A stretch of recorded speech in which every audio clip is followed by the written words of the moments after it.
Hello everyone, আসসালামু আলাইকুম। সবাইকে আরও একটি নতুন ভিডিওতে স্বাগতম।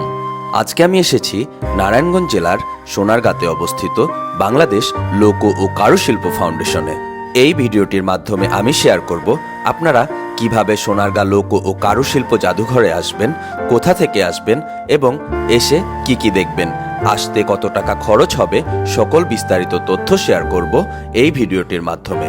সো বন্ধুরা, আপনারা অবশ্যই ধৈর্য সহকারে ফুল ভিডিওটি দেখবেন। তো চলুন ভিডিওটি শুরু করি। আবহমান গ্রাম বাংলার সংস্কৃতি ও লোকশিল্পকে ধরে রাখা ও সর্বজন স্বীকৃতি দেওয়ার উদ্দেশ্যে 1975 সালের 12ই মার্চ শিল্পাচার্য জয়নুল আবেদিন সোনারগাঁয়ের ঐতিহাসিক পানাম নগরীর একটি পুরনো বাড়িতে বাংলাদেশ লোক ও কারুশিল্প ফাউন্ডেশন প্রতিষ্ঠা করেন। পানাম নগরীর ঠাকুরবাড়ি ভবন ও ইশাখার তোরণ এই দুই স্থাপনাকে একত্রে নিয়ে প্রায় 16 হেক্টর জায়গা জুড়ে লোক ও কারুশিল্প ফাউন্ডেশন নির্মাণ করেন। পরে 1981 খ্রিস্টাব্দে 150 বিঘা আয়তনের কমপ্লেক্সকে খোলা আকাশের নিচে বাংলার প্রকৃতি ও পরিবেশে গ্রামীণ রূপকেন্দ্রিক বাংলাদেশের সাধারণ মানুষের শৈল্পিক কর্মকাণ্ডের পরিচয় তুলে ধরতে শিল্পী জয়নুল আবেদিন এই জাদুঘর উন্মুক্ত পরিবেশে গড়ে তোলার প্রয়াস নেন এবং বাংলাদেশ লোক ও কারুশিল্প ফাউন্ডেশন কমপ্লেক্সটি প্রায় 100 বছর পুরাতন বড় সর্দার বাড়িতে স্থানান্তরিত হয়। এই ফাউন্ডেশনে আছে গোপীনাথ সাহা সর্দার বাড়ি, জয়নুল আবেদিনের ঐতিহাসিক ভাস্কর্য, জয়নুল আবেদিনের ভাস্কর্য, জয়নুল আবেদিন স্মৃতি জাদুঘর, লোকজ মঞ্চ, সেমিনার রুম, কারুশিল্পগ্রাম এবং সবুজে মোড়া সুবিশাল উদ্যান। বাংলাদেশ লোক ও কারুশিল্প ফাউন্ডেশন প্রতি বৃহস্পতিবার বন্ধ থাকে।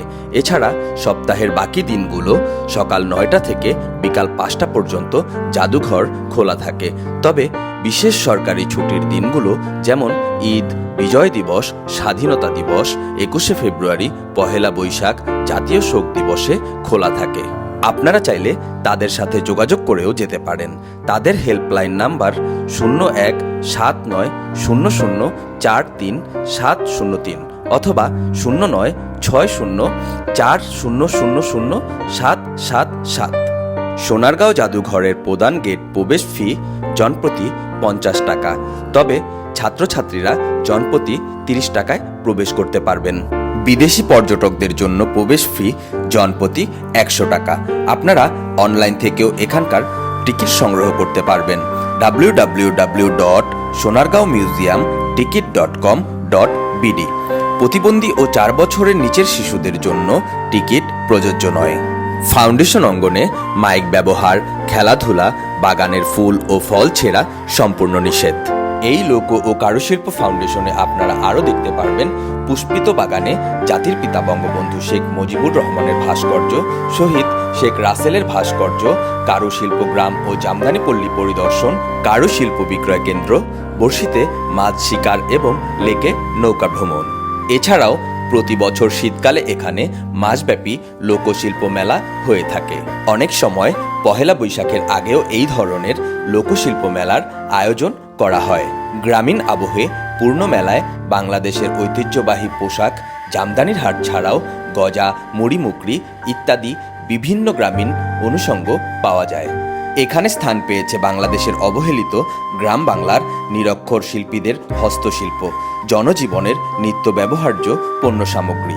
এসব শিল্প সামগ্রীতে তৎকালীন প্রাচীন বাংলার ঐতিহ্যবাহী লোকশিল্পের রূপচিত্র প্রস্ফুটিত হয়।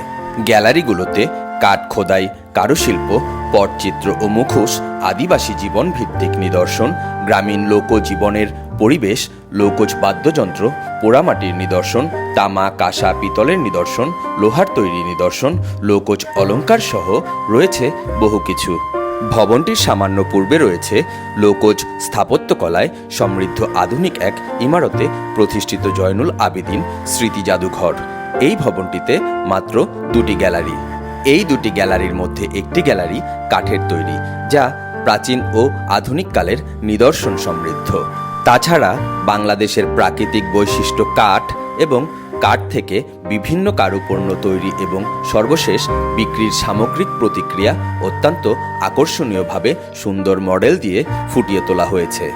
এই দুটি ভবনের বাইরে রয়েছে পাঠাগার, documentation centre, seminar hall, canteen, কারুমঞ্চ, গ্রামীণ উদ্যান ও বিভিন্ন রকমের বৃক্ষ, মনোরম লেকের মাঝে ঘুরে বেড়ানোর জন্য রয়েছে নৌবিহার, মৎস্য শিকারের সুন্দর ব্যবস্থা ও পঙ্খিরাজ নৌকা। এখানে ছোট বড় সকলের জন্য রয়েছে অনেকগুলো রাইড, তার মধ্যে গ্রামীণ বাংলার ঐতিহ্যবাহী নাগরদোলা অন্যতম। কিভাবে আসবেন এই সোনারগাঁ লোক ও কারুশিল্প ফাউন্ডেশনে? ঢাকার গুলিস্তান অথবা স্টেডিয়ামের সামনে থেকে সোনারগাঁগামী অনেক বাস আছে, যেমন বোরাক, দোয়েল, স্বদেশ পরিবহন। ভাড়া পড়বে যথাক্রমে 60 থেকে 65 টাকা। এই বাসগুলো যাত্রাবাড়ি মেয়র হানিফ ফ্লাইওভার দিয়ে যায়, তাই ভাড়া একটু বেশি হলেও সময় কম লাগে। বাস থেকে সোনারগাঁও মোগরাপাড়া বাস স্ট্যান্ডে নেমে রিক্সা অথবা অটো করে সোনারগাঁও জাদুঘরের গেটের সামনে চলে যাবেন। ভাড়া নিবে রিক্সা 20 থেকে 30 টাকা আর শেয়ার অটোতে নিবে 10 টাকা। সোনারগাঁও লোক ও কারুশিল্প ফাউন্ডেশনের মেইন গেট দিয়ে প্রবেশ করার পর হাতের বাঁ পাশেই দেখতে পাবেন ইতিহাসের সাক্ষী হয়ে আদি রূপে 600 বছরের পুরনো বড় সর্দার বাড়ি। এটি বর্তমান শিল্পাচার্য জয়নুল লোক ও কারুশিল্প জাদুঘরের সীমানায় এবং পানাম নগর থেকে প্রায় 500 গজ দূরে দুটি বাঁধানো পুকুরের মাঝে অবস্থিত। প্রাচীন মুসলিম শাসনামলে 1296 থেকে 1608 সাল পর্যন্ত সোনারগাঁ বাংলাদেশ প্রদেশের রাজধানী ছিল। এরপর রাজধানী ঢাকায় স্থানান্তর করা হলে সোনারগাঁয়ের প্রাধান্য কমে যায়।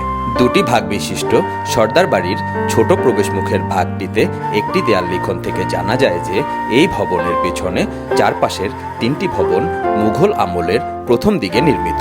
মধ্যভাগের লাল বর্গাকার ভবনটি বাংলার 12 ভূঁইয়ার সময় নির্মিত হয়েছে। সামনের অংশ 1902 সালে নির্মাণ করা হয়। এর নিচতলায় 47টি এবং দ্বিতীয় তলায় 38টি কক্ষ বিদ্যমান।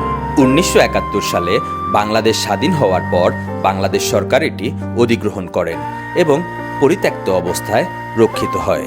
80 দশকের প্রথম দিকে প্রত্নতত্ত্ব বিভাগ এটি উদ্ধার এবং আংশিক সংস্কার সাধন করে। তখন এটিকে লোক ও কারুশিল্প জাদুঘর, national folk art and craft museum হিসেবে গড়ে তোলা হয়। 2012 সালের দিকে CHR কর্পোরেট সোশ্যাল রেসপন্সিবিলিটি অর্থাৎ সামাজিক দায়বদ্ধতার অংশ হিসেবে কোরীয় বহুজাতিক কোম্পানি ইয়াং ওয়ান কর্পোরেশন $20 লক্ষ ব্যয়ে সর্দার বাড়িটি যথাযথভাবে সংরক্ষণের উদ্যোগ নেয়। পশ্চিম ও দক্ষিণ দিকে এর দুটি সুসজ্জিত প্রবেশপথ রয়েছে। দক্ষিণের প্রবেশমুখের বারান্দাটি 25 ফুট দীর্ঘ এবং কাদামাটির ফুলপাতা ও চীনামাটির কাটা টুকরার নকশা সজ্জিত অর্ধবৃত্তাকার তোরণের সঙ্গে যুক্ত। বাঁকা তোরণটির নকশায় মোজাইকের মতো বিভিন্ন লতাপাতা ও জ্যামিতিক আকৃতির ব্যবহার দেখা যায়। তোরণটির উভয় দিকে 3টি ছোট গোলাকার স্তম্ভ ও 2টি করিন্থিয়ান স্তম্ভ রয়েছে, যেগুলোর প্রত্যেকটি ক্রমান্বয়ে সাদা ও কালো মোজাইকের সর্পিল বলয় দ্বারা সজ্জিত। উভয় দিকের অর্ধবৃত্তাকার চূড়াযুক্ত জানালাগুলো সরু করিন্থীয় স্তম্ভ দ্বারা স্থাপিত। বারান্দার ওপরের প্যারাপেট মুক্ত লতাপাতার নকশায় সাজানো। উপরের দেয়ালের লিখনে এর নির্মাণ কাল 1308 বঙ্গাব্দ লেখা আছে। সম্পূর্ণ আয়তাকার ব্লকটি দ্বিতল বিশিষ্ট ভবন। এতে বিভিন্ন আয়তনের প্রায় 70টি কক্ষ আছে। পূর্ব দিকে 50 বাই 50 ফুট আর পশ্চিম দিকে 50 ফুট বাই 25 ফুট খোলা আঙিনা রয়েছে। দক্ষিণের বারান্দাটির 3 দিকের কামরার পূর্ব পাশে একটি কৃষ্ণ মন্দির আছে। মন্দির বা নাট মণ্ডপের একটি বৃহদাকার বারান্দা আছে, যা চীনামাটির টুকরার মোজাইক শোভিত 4টি করিন্থিয়ান স্তম্ভ দ্বারা স্থাপিত। অন্য 3 পাশের কামরাগুলোতে অর্ধবৃত্তাকার তোরণ রয়েছে। সুসজ্জিত পশ্চিম দুয়ারের ইটের তৈরি বাঁধানো ঘাট সহ একটি দিঘি বিদ্যমান, যার পারে 2জন ইংরেজ আশারোহীর মানবাকার পরিমিত মূর্তি রয়েছে। বড় সর্দার বাড়ির প্রবেশ ফি 100 টাকা, বিদেশি পর্যটকদের জন্য 200 টাকা। আপনি যখন প্রথম সোনারগাঁ লোক ও কারুশিল্প জাদুঘরে ঢুকবেন তখন কিন্তু আপনাকে 50 টাকা টিকিট কেটে ঢুকতে হবে।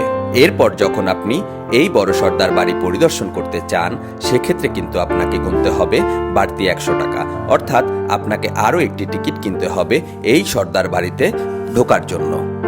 বন্ধুরা, সোনারগাঁও জাদুঘর ঢাকার আশেপাশে হবার কারণে আপনি দিনে যেয়ে দিনেই ফিরতে পারবেন। তাই এখানে থাকার চিন্তা না করলেও হবে। এরপরেও যদি আপনি নারায়ণগঞ্জে রাতে থাকতে চান, সেক্ষেত্রে আপনাকে নারায়ণগঞ্জ সদর এসে হোটেল নিতে হবে।